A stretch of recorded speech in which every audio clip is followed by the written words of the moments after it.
Hello students, I hope that you are fine and safe. So today we'll do something different. As you know that we'll be conducting a quiz today on intermolecular force and intramolecular force. So before proceeding further, I want to just set your expectations about this quiz. So we will have 25 questions on like MCQ type, and you will receive a certificate from me if you are among the first 3 contestants. So coming to the rules, the number 1 rule is that we have to give the answer within 5 seconds wherever the question is given. If you provide the answer after 5 seconds, then your marks will not be counted.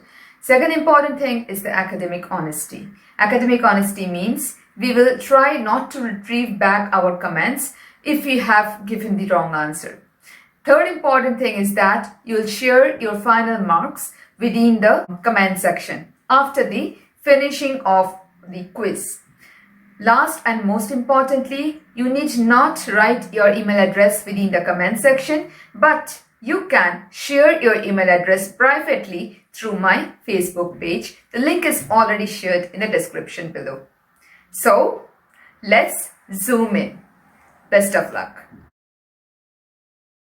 So your first question is, protons and neutrons make up what part of the atom?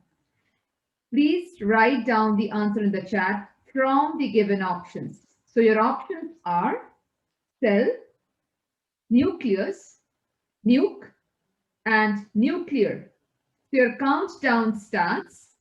5, 4, 3, 2, 1. I hope that you have answered it correctly.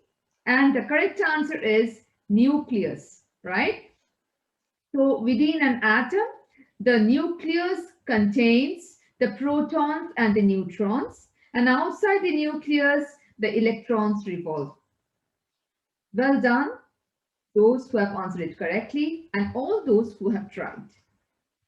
So your next question is, what overall charge does an atom have?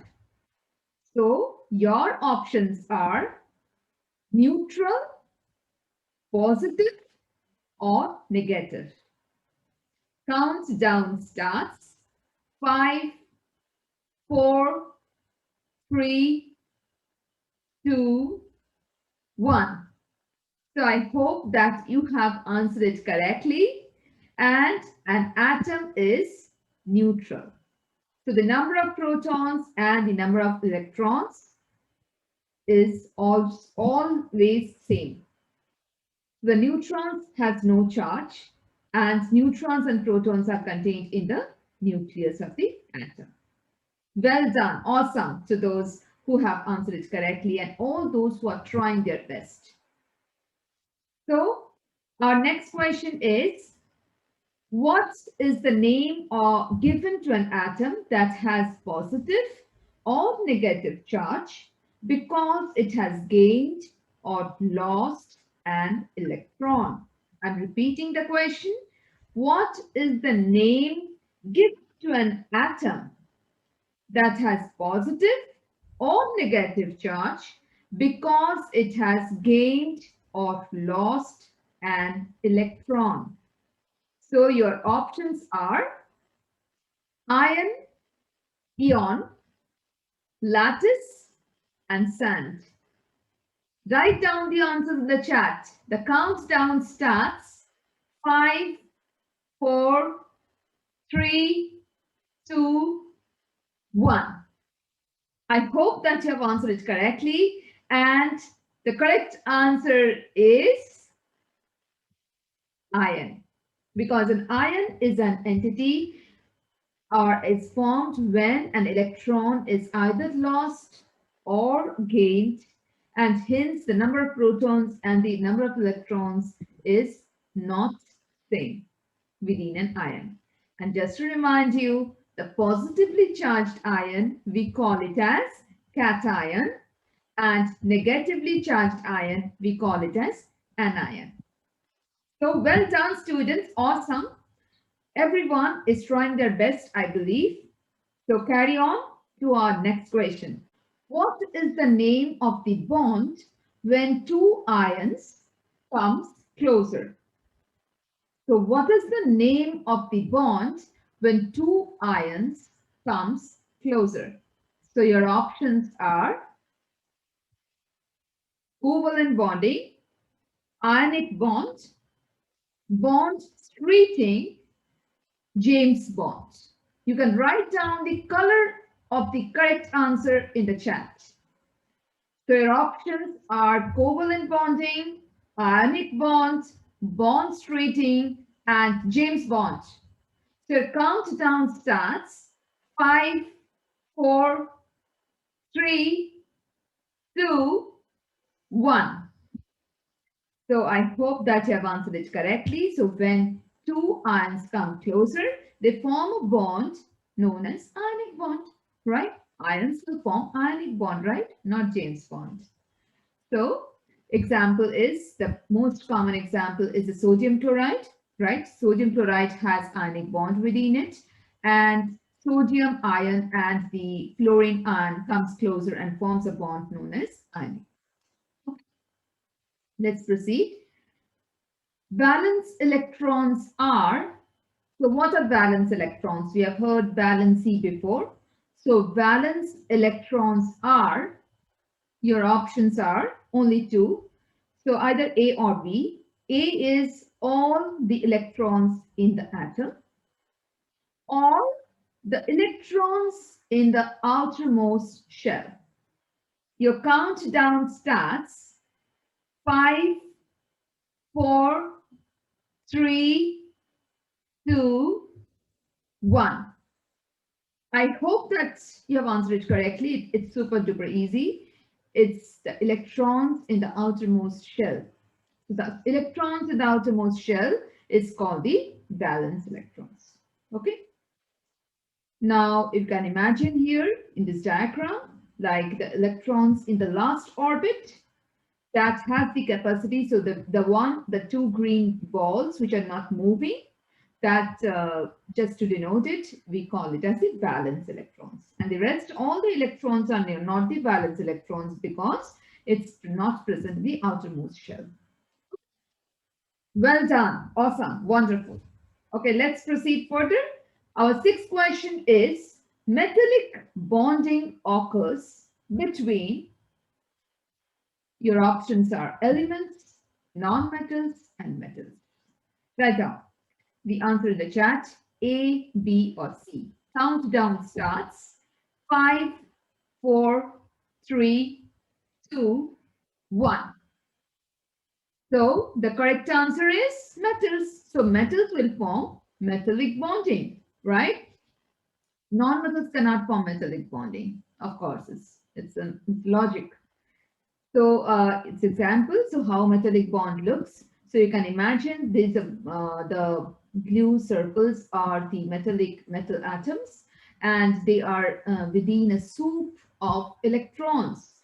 So there are free electrons present between the places or the void spaces between the metal atoms. Okay, so this is a characteristic of the metallic bonding.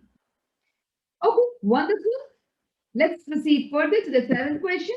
So our seventh question is, polar molecules have, so we have heard about the word polar in our video. So polar molecules have equal charges all over, or slight positive or negative charge.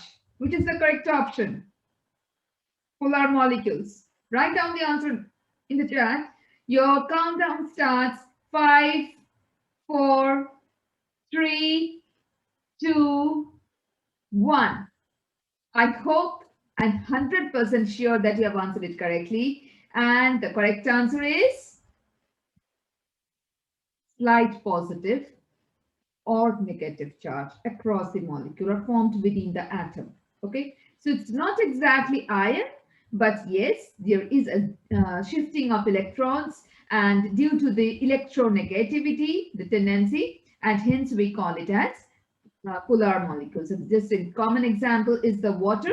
So water is a polar molecule, and slight positive and negative charges are formed So negative charge is formed on oxygen because oxygen is more electronegative, and slight positive charge is formed on hydrogen, which is less electronegative in this example. And the other example is ethane molecule. Ethane is the black circles are the carbon atoms and the white circles are the hydrogen atoms. So here the electronegativity difference is not so much, and hence it's non-polar molecule. So there is no charge formation across the molecule. Okay, wonderful students. Well done. Keep going. Next question, non-polar molecules. So it's just the opposite. Non-polar molecules have same electronegativity or have positive and negative charges. Countdown starts. 5, 4, 3, 2, 1. Okay, I hope that you have answered it correctly because just now in the previous question, I answered this question. If you have listened it carefully, so the non-polar molecules have same electronegativity, almost the same, because the electronegativity difference is almost zero, and hence the charge formation is not occurred in non-polar molecules. Example is oxygen, like O2. Oxygen has very high electronegativity. But once it forms oxygen molecule like O2, the electronegativity difference is exactly zero because both are the same atoms, right? And hence it's a non-polar molecule. Even though oxygen individually is highly electronegative, but the electronegativity difference in oxygen molecule is zero, and hence it's non-polar molecule. Okay, so keep going, students. We have to keep on going to earn our certificate. Okay, well done. So next question. Electronic configuration shows the distribution of electrons in the orbitals, right? So what is electronic configuration? You must have heard it before. So your options are whether it is true or false. So electronic configuration shows the distribution of electrons or in the orbitals. Write down the answer in the chat. Countdown starts. 5, 4, 3, 2, 1, and stop. So your answer should be true. Yes. But it's not the distribution of protons. It's not the distribution of neutrons. It's the distribution of electrons, and it's hidden in the word electronic, right? So electronic configuration is the distribution of electrons across the orbitals. So the examples, for example, lithium. So lithium has, how do we write it? So we write it as 2, 1, right? So the distribution of electrons is 2, 1. Similarly, for oxygen, it is 2, 6, right? So in order to understand or write the electronic configuration correctly, you need to know the atomic number. Atomic number is the number of protons or number of electrons within the atom. So the total number of electrons in oxygen is 8, right? And hence we distribute, how do we write the electronic configuration? Just like 2, 6. Similarly, for fluorine, which has a total atomic number of 9, we write the electronic configuration as 2, 7, right? Similarly, for neon, you must be knowing now, this is 2, 8, because atomic number is 10. Similarly, for sodium, it is 2, 8, and 1, because maximum capacity of electrons is only for the first shell, it is 2, but the maximum capacity from the next shell, it is 8. So it cannot accommodate 9 electrons. So if there is an extra electron, it goes to the next shell. Okay, this is just a recapitulation. I'm sure that you must be knowing these things. Okay, so let's move on. Let's move on to the next question. Our next question is, which of the following is not a property of ionic compounds? I'm repeating the question. Listen it carefully. Which of the following is not a property of ionic compounds? So your options are, first option is they conduct electricity when molten. Molten means when they are melted, when they are in liquid form. Next option is they conduct electricity when in solution. Okay, they conduct electricity. Now then the C option or the third option is they have high boiling points. And this is the D option. This is the D option, the blue one. They are insoluble in water. So write down the answer in the chat, which is not the property of ionic compounds. A, B, C, or D. Countdown starts. 5, 4, 3, 2, and 1. I'm sure that you've answered it correctly. And the correct answer is they are insoluble in water. So this is not a property of ionic compounds. They're soluble in water, right? So if you take, for example, how can you be sure that they are soluble in water? Because ionic compounds means that the ions are there, right? Like cations and anions. So within cations and anions, and water is a polar molecule, right? Polar molecule means the slight negative and slight positive charges are spread over each molecule, and hence the opposite charges attract. We know, and hence they form a stable molecular structure, and hence it's we can say that the water in water the all the ionic compounds are soluble. Okay, so keep going students, well done, wonderful. Let's proceed to the next question, 11th question. So our 11th question is, what are the covalent compounds mainly comprised of? So what are covalent compounds mainly comprised of or made of? Okay. So your options are metals, non-metals, metals and non-metals, and metalloids. So your options are metals, non-metals, metals and non-metals both are involved in covalent compounds, or metalloids is the fourth category, which is made up of covalent compounds. Please write down the answers in the chat. Keep going. Let me remind you, the highest 3 scores will get a certificate from me. 5, 4, 3, 2, and 1. So the correct answer is here, non-metals. So if the covalent compounds can only be formed whenever both the atoms are non-metals. Okay, if it is metal and non-metal, that means it's ionic. So one will gain electron and another one will lose electron, right? So example of these covalent compound is carbon dioxide. So CO2. CO2 is formed here where we can see carbon and oxygen both are non-metals, right? And here the covalent compounds is covalent bonds, this one, that is sharing of electrons takes place. Okay, let's move on. Let's move on to our 12th question. Our 12th question states that which of the following is a characteristic of ionic compound? Let me repeat the question. Which of the following is a characteristic property of ionic compounds? So your options are they form hard, brittle means easily breakable crystals with characteristic shapes. So this is the first option. They have low melting points. The option is they have low boiling points. And the D or the fourth option is they contain no charged particle. So read the question again. Which of these following is a characteristic property of ionic compounds? Okay, so please write down the answer in the chat. Your countdown starts. 5, 4, 3, 2, and 1. I'm sure that you have answered it correctly. Those who have not, don't get disheartened. Your correct answer is they form hard, brittle structures or crystals with characteristic shapes.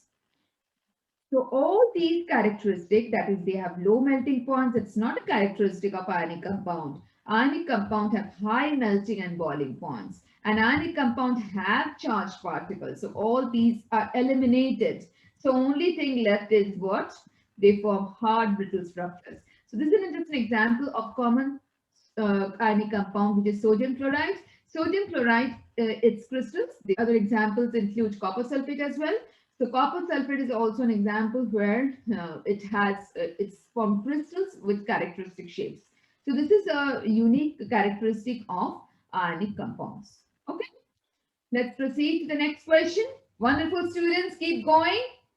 Okay, our next question is covalent bonds are formed by, so covalent bonds are formed by, your options are give and take of electrons, sharing of electrons, only through giving electrons, only through taking electrons. So write down the answer in the chat. Your countdown starts. 5, 4, 3, 2, and 1. So I hope that you have answered it correctly. And your correct answer is sharing of electrons, right? So through sharing of electrons only, the covalent bond is formed. Examples include water, right? So polar molecule, it's a polar molecule, but the bond formation between the hydrogen and oxygen is the electrons are shared. So one electron is contributed by hydrogen and another electron is contributed by oxygen and they form a bond. Similarly here for NH3, so one electron is contributed by hydrogen and the second electron is contributed by nitrogen. For the three hydrogens, it's true. And hence, always covalent bonds are formed by sharing of electrons. Okay, students? Well done. Wonderful. Keep going. So our next question is decide which is an example which is not a covalent compound. Okay.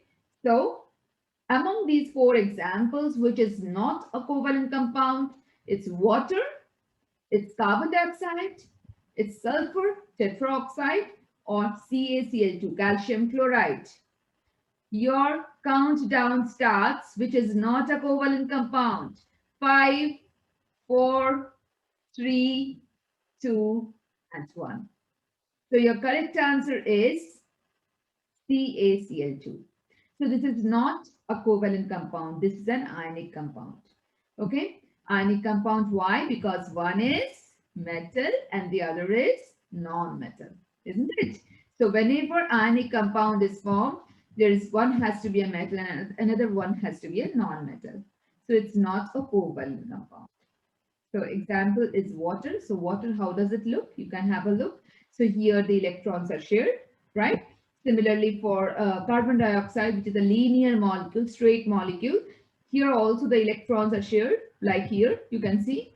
And similarly for sulfur tetroxide, it's a radical, SO4 minus.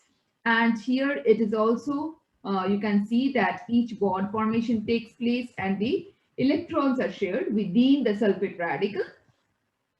And on the other hand, calcium chloride is formed by give and take of electrons. So calcium donates electrons to chlorine atom and then it forms chloride ion, Cl minus, and it forms Ca2 plus calcium ion.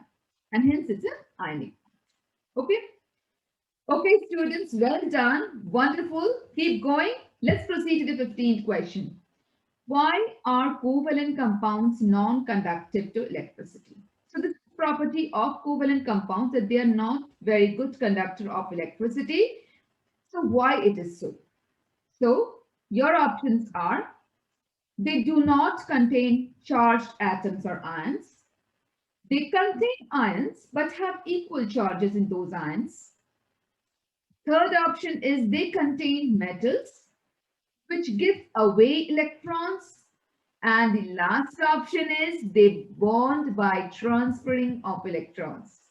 So what is the accurate reason for the behavior of covalent compounds that they are non-conductor of electricity? Write down the answer in the chat. Your countdown starts. 5, 4, 3, 2, and 1. So I hope that you have answered it correctly. And the correct answer is they do not contain charged atoms because Charged atoms means the charged atoms or ions formation means there is a give and take of electrons takes place, right? So electrons will be present to flow, right? And then only it can be a good conductor of electricity. And but this is not a property of covalent compounds, right? They have no ions, and hence that is the reason why they are bad conductors of electricity. Okay, so well done, students. I'm so proud of you. Keep going and keep trying. And our next question is 16th question. All covalent compounds are insoluble in water. This cannot dissolve in water, right? So this is a property of, again, another covalent compounds. Yes or no? You have to write down the answer in the chat. So whether this statement is true or false. All covalent compounds are insoluble in water. All covalent compounds are insoluble in water. Yes or no? Write down the answer in the chat. Your countdown starts. 5, 4, 3, 2, and 1. So the correct answer is it's false. There are some covalent compounds which are soluble in water. Now let me show you which one. So this is an example where ethanol, okay? So ethanol means it has 2 carbon atoms and 6 hydrogen atoms. And there is a polar radical or functional group, we call it as OH group, hydroxyl group. And here we can see that this is a very small molecule, but it is soluble in water, ethanol. So there are some exceptions. The most covalent compounds are insoluble in water. That's true. But there are some exceptions to it because here why it is so? Because of the functional group OH. So if it doesn't have this functional group OH, then it is also insoluble in water. But because of the presence of this functional group, hydroxyl group or OH group, it is soluble in water. Okay. So this is an exception where we can see that this is one of the exceptions, is not the only exception, that the covalent compounds which is insoluble in water. Okay, so this is false. And ethanol is soluble in water. Okay, so let's proceed. Let's proceed further to our 17th question. Why are metals malleable? Malleable is a property of every metals. That means if you put a hammer on a metal, it spreads out. We can make sheets out of it. Okay. So now why is it so? It is not true for non-metals. So tell me the reason why the metals are malleable. Because they're shiny. Is it the reason why it is because of the shiny characteristics of metals they're malleable? Or the second option is the electrons are held tightly within the lattice structure, making it stronger. Or the reason is the electrons are delocalized and able to move between the atoms, or the electrons are shared between two metal ions and this holds the atom together. Let me repeat the question. Why are metals malleable? Malleable is a characteristic where we can make sheets out of the metal. So the reason, the first option is they are shiny. Second option is the electrons are held tightly within the lattice structure, making it stronger. Third option is the electrons are delocalized. Delocalized means spread over and able to move between the atoms. And the last option or D option is the electrons are shared between the two metal ions and this holds the atoms together. Okay, so please write down the answer in the chat now why the reason of metal or the which is the correct reason for the metals to behave as a malleable characteristics. Why is it so? Okay, so please write down the answer as A, B or C or D. Okay, so your countdown starts. 5, 4, 3, 2, and 1. So your correct answer is the electrons are delocalized. Delocalized means spread over. So the electrons are spread over. There are a lot of free electrons within the metals. Okay, and that's the reason why the metals, if we put a hammer on a metal, it spreads over. So that's the reason why it behaves like that. It is not true for other elements or non-metals, right? So this is the unique reason or unique characteristics of the metals why it has the malleable characteristic. So our next question is hydrogen bonding occurs when hydrogen bonded to nitrogen, oxygen or fluorine. Why? Because they are very electronegative. They have a very strong electronegativity and hence hydrogen bonding occurs. Now I'm providing you four examples and now you have to say that which of the following has hydrogen bonding. So your options are CBr4, that is carbon tetrabromide. Second option is sulfur dioxide, SO2. Third option is nitrogen dioxide or NO2. And fourth option is ammonia or NH3. Write down the correct answer in the chat. Which of the following have hydrogen bonding? So your countdown starts 5, 4, 3, 2, and 1. I'm sure that you have answered this one correctly. It is ammonia, right? Why? Because ammonia is electronegative and hydrogen bonding means hydrogen has to be there, right?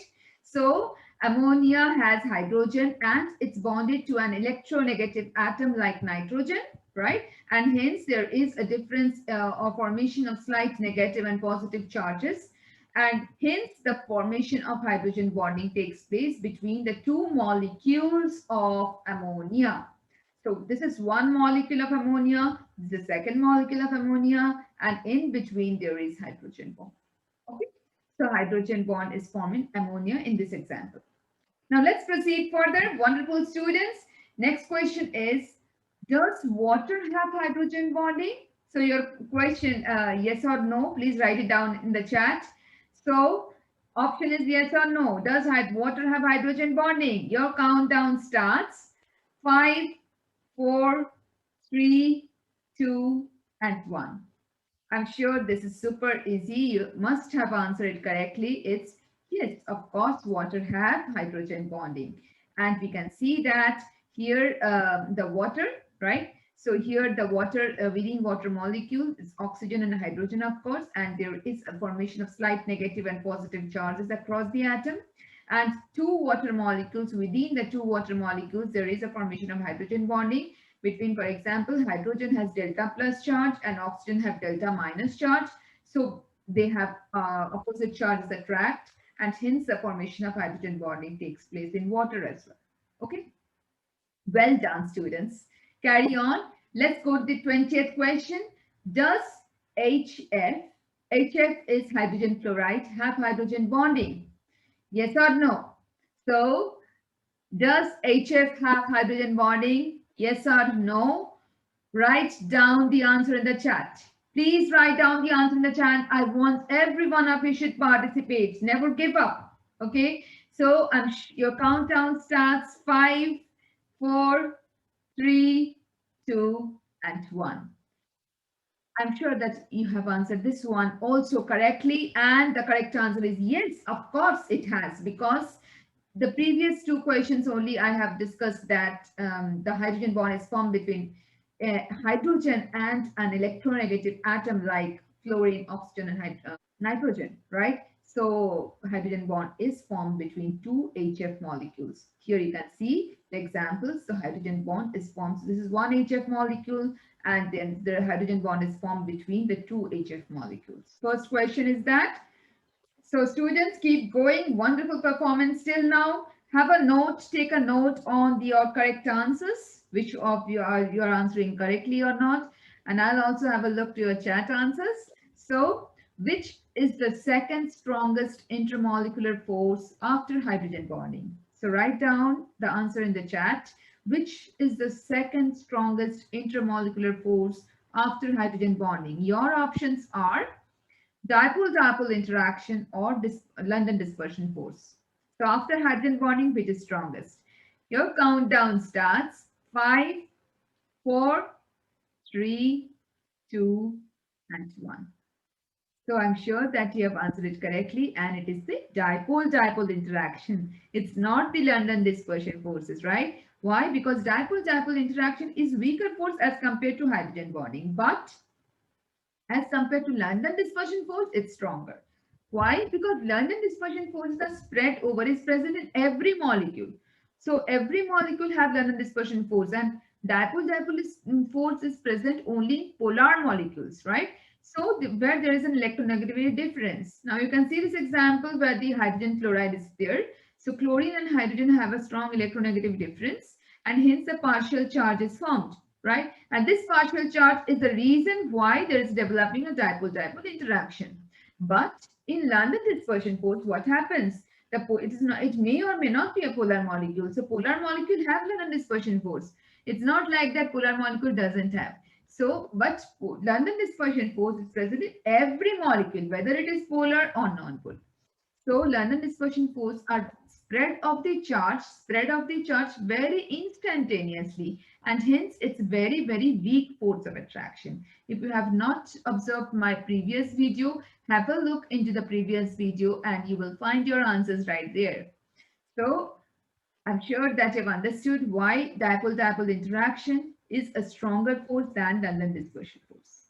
So students, we'll go to the 22nd question now. So our 22nd question states that all molecules have London dispersion forces, just now we told. But dipole-dipole and hydrogen bonding are so stronger that they are present and we can ignore the London dispersion force, right? Now you have to tell me which of these has only and only London dispersion force. So there is no other force other than London dispersion force. So options are iodine, that is I2. Second option is ammonia, NH3. Now third option is OCl2 and fourth option is water. I'm repeating the option. You have to find out which of these four molecules have only London dispersion force. Okay. Please write down the answer in the chat, whether it's iodine, whether it's ammonia, whether it's a C is OCl2, or the fourth option is water. So your countdown starts 5, 4, 3, 2, and 1. So your correct answer is iodine. Why? Because iodine, within the iodine, the two atoms of iodine atoms are there, right? So if there are two atoms of iodine and there is no formation of charges, because both the atoms are same. So there is only and only London dispersion force. Whether in case of ammonia, you can see there is hydrogen bond is formed. Also OCl2, there is dipole-dipole interaction is possible because both the atoms are not same. So slight electronegative difference will be created. And H2O, of course, there is hydrogen bond. So iodine is the closest correct answer where there is only London dispersion force. Okay, students, let's proceed to the 23rd question now. So our next question is, which substance would have the weakest intermolecular force of attraction? So which substance have weakest intermolecular force of attraction? Your options are methane, CH4, NaCl, sodium chloride, MgF2, magnesium fluoride, and water, H2O. So which of them has weakest intermolecular force? Now let me give you a hint to my dear students. So hydrogen bond is stronger force than dipole-dipole force or London dispersion force. So you have to identify if it is a polar molecule or not. Okay, so given you sufficient hints to answer this question, which of the following have weakest intermolecular force? Your countdown starts 5, 4, 3, 2, and 1. So your correct answer is methane. Why methane? Because methane, carbon and hydrogen is there, right? And this is not a polar molecule. There is no so much electronegative difference, and hence it has only London dispersion force. There is no polarity at all, and hence on the other hand, sodium chloride has ionic bond. The charges are there, Na plus and Cl minus. Magnesium fluoride also there is ionic bond, which is also stronger than the other forces. And also, if you see water molecules also have a hydrogen bond between the two water molecules, isn't it? And hence, the weakest intermolecular force in these four examples will be methane. Okay, let's proceed to the second last question. Now, students, you have to answer correctly. Now, tell me which of the following have the strongest intermolecular force of attraction? Which of the following have strongest intermolecular force of attraction? So your options are dipole-dipole, London dispersion, or hydrogen bond. Which of them is strongest? Come on, students, write down the answer in the chat. Our countdown starts. 5, 4, 3, 2, and 1. So I'm sure that 100% that you have answered it correctly. It is hydrogen bond, right? And the weakest is London dispersion force. Strongest is hydrogen bond. Okay. Students, coming to our last question. Observe it carefully. The picture. The picture most likely depicts the arrangement of atoms in a diamond, salt, metal, or a gas. This is a picture where it is given some hints. The silvery circles are the electrons. Okay, so tell me or write the answer in the chat, which is the best possible depiction, whether it is diamond, whether it is salt, whether it is metal, or whether it is gas. Write down the answer in the chat. The countdown starts. 5, 4, 3, 2, and 1. So your correct answer is metal. Why metal? Because metals have free electrons. If you remember, we have answered in previous some questions that due to that presence of free electrons only, it is a good conductor of electricity. And these electrons are free and hence it is also very good malleability characteristic is there. So this is the best depiction of the metals. So students, I hope that you have enjoyed today's quiz. Don't forget to write the final scores of the quiz within the comments right below. And also don't forget to share your email address through my Facebook page so that I can share the certificate that you have earned. Thank you and have a nice day.